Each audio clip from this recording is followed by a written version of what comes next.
और बदलाखोरी है। पंजाब में भगवंत मान हमारी ऑपोजिशन को जर नहीं पा रहे।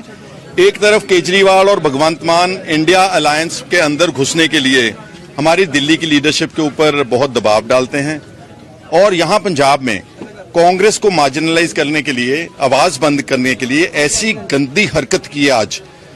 जो ये बोलते थे ना कि बदलाव की राजनीति कर रही है, बदलाव नहीं है, ये बदला है। इस केस, ये पुराना केस है 2015 का, एफआईआर नंबर 35 एनडीपीएस की है, बड़ा सीरियस केस है। और इस केस में 8-9 साल के बाद मेरे को आज नामजद कर दिया, जबकि इसी केस को लेकर के जब मेरे को कोर्ट ने तलब किया था 2017 में, honourable supreme court of India and 5 जजेस constitutional bench has ruled in my favour कि ये जो समनिंग है फाजिलका की कोर्ट को, एफआईआर नंबर 35 जिसमें आप मेरे को अरेस्ट कर रहे हैं, इसकी समनिंग कॉश की हुई है सुप्रीम कोर्ट ने। और उसके आधार के ऊपर हम हाई कोर्ट पहुंचे हैं। हाई कोर्ट ने सारी एफआईआर की प्रोसीडिंग्स को, पीएमएलए ईडी की प्रोसीडिंग्स को क्वॉश के लिए 6 अक्टूबर हाई कोर्ट में डेट रखी हुई है। और यही एफआईआर को ईडी ने उठाया 2021 में, यही एफआईआर, क्योंकि वो शेड्यूल्ड ऑफेंस उठाते हैं। इसी एफआईआर में मेरे को अरेस्ट किया, इसी एफआईआर में मेरे को 80 दिन पटियाला जेल में रखा, इसी एफआईआर में मेरे को हाई कोर्ट के ऑनरेबल जज साहब ने डिटेल्ड ऑर्डर रेगुलर बेल दी। तो क्या आप एक ऑफेंस को लेकर के दोबारा अटैक करेंगे अपने विरोधियों के ऊपर? ये भगवंत मान, अमन अरोड़ा, कुलतार संधवा, इस एफआईआर के जब मैंने कैप्टन अमरिंदर सिंह के खिलाफ जो राणे गुरजीत को वहां से निकलवाया था कैबिनेट से, रेत माफिया मिनिस्टर को, तो ये मेरे साथ बैठते थे ये लोग कि हमारे लीडर ऑफ ऑपोजिशन के खिलाफ एफआईआर 30 में बहुत ज्यादा पॉलिटिकल विक्टिमाइजेशन, और अब उसी एफआईआर को उठा करके मेरे खिलाफ यूज कर रहे हैं। जबकि सुप्रीम कोर्ट ने मेरे रूल में फेवर किया।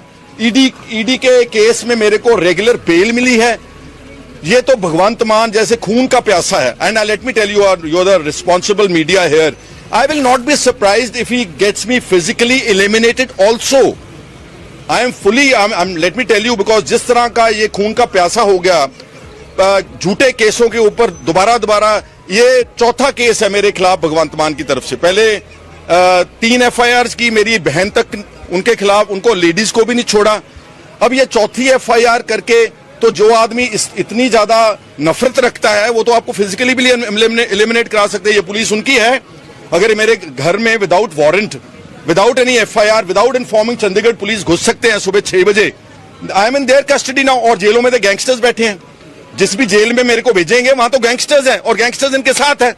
वो इनके जेलों से इंटरव्यू देते हैं, वो यहां से बैठे क्लेम करते हैं कि हम फलाने आदमी की रिस्पॉन्सिबिलिटी हम ले रहे हैं। तो इनके लिए तो that means there is, I sense something very very dangerous. And I personally feel Bhagwant Mann will be solely responsible, solely. जो स्वपन शर्मा वगैरह ये तो हाथ ठोक के है ना, डीआईजी वगैरह तो छोटे हैं, उनके फीले हैं। ये तो एक किस्म का, जैसे पुलिस वाले जो इस लेवल के हैं, ये पेड मर्सिनरीज की तरह काम कर रहे हैं। जैसे ना गुंडे बदमाश पेड होते हैं, ये भूल गए कि हम कॉन्स्टिट्यूशन के रखवाले हैं, हम वर्दी डालते हैं। इसका स्वपन शर्मा का कोई काम नहीं है। मेरे को फाजिलका केस में आकर के उसको एसआईटी का हेड बनाया गया। अगर एसआईटी बनी थी, wasn't the duty of the SIT to call me for investigation? मेरे को बुलाते, मैं इन्वेस्टिगेशन ज्वाइन करता, मैं सुप्रीम कोर्ट ऑर्डर दिखाता, मैं हाई कोर्ट का ऑर्डर दिखाता। इससे मेरे को इस तरह गिरफ्तार करके, ये सिर्फ अपने उसने प्यास ठंडी की है भगवान में। I don't bother, let me tell you all of you, I will fight every little bit of it. और मैं बिल्कुल डरने वाला नहीं हूं।